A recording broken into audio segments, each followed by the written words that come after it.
All right, so this is where we're at. We're going to work on this barrel roll shot. We have a couple different challenges to go over.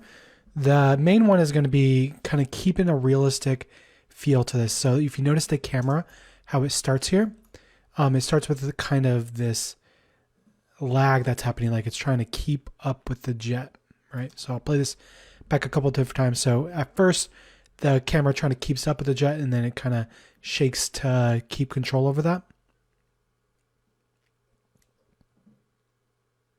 And then about halfway through the shot, the jet's going to do a barrel roll. And this is going to actually turn into 3 different cuts. So this is going to be one shot, one animation, 3 different renders. So there's going to be this wide render like this, and then there's going to be this close up like this, and then it's going to cut to a GoPro angle, which just a camera attached to the side of the jet. So just one animation, 3 different renders. So first things first, we're going to start by setting up the first and last frame. I'm going to open up our template, so Jet A&M template.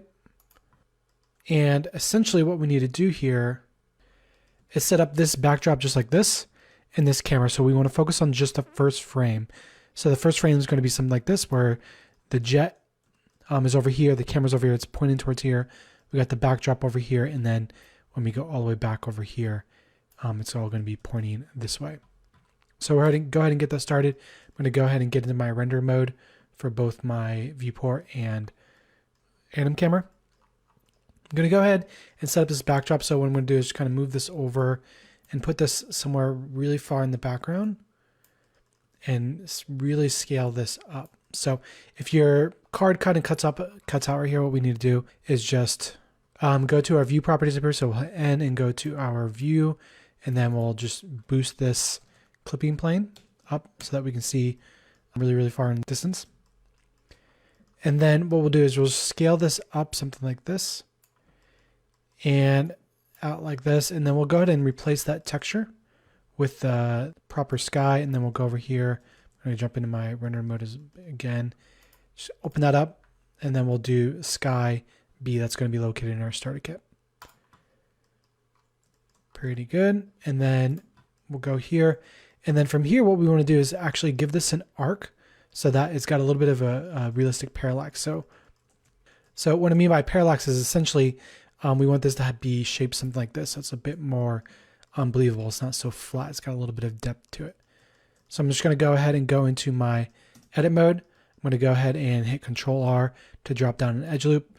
Go ahead and hit escape, and then G to move that back.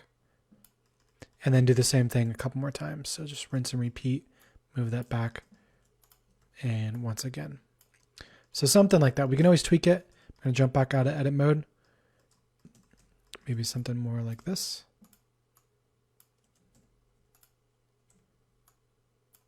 So it's a little bit more of an arc. And now what we want to do is just set up our initial camera. So we'll set up our first and last frame.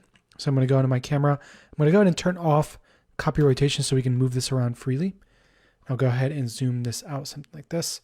So I want to go really far back and somewhere towards the center here. And if we are kind of confused on where the camera is facing, what we can do is just simply scale up the camera. Now we can actually see where it's pointing in the viewport, like that. And what we can do here is simply just rotate it all the way over. I'm going to make sure I'm in the global rotation orientation, and then just move this over something like this, and then go ahead and rotate this. I'm going to go back into orientation local, and then just kind of rotate this and make sure this is facing up. So we want the sky to kind of be in the bottom third. That's just a basic composition tweak, and then there we go. So our start and end frame is going to be just 101 and then 149. So we're going to have a 2-second shot. And then from here, we're just going to go to frame 100. So we don't want to do exactly 101. This is just for motion blur issues. We want the before frame to pick up on the animation as well. So we'll go to frame 100. We'll do I to insert, and we'll do rotation. And then we'll rotate this. We'll bring the timeline all the way over to something like 150. And then I'm going to go into orientation mode global again. That's just to be able to rotate that camera a little bit easier. Rotate this all the way over like this, and we'll go all the way to the end like that. And then we'll just do I, insert rotation like that, and then we'll see what this looks like. So if we play this back, we have something like this. So right off the bat, what we want to do is go ahead and make this object transform. What we can do is go into rotation, and I'm just going to go ahead and turn off the other two, and we'll hit home to frame this, and we'll just go ahead and kind of tweak this camera. So we want kind of a slow start and fast end. We're going to tweak this quite a bit as we go. Not too bad. And then next up, we'll work on getting the camera or the jet in place.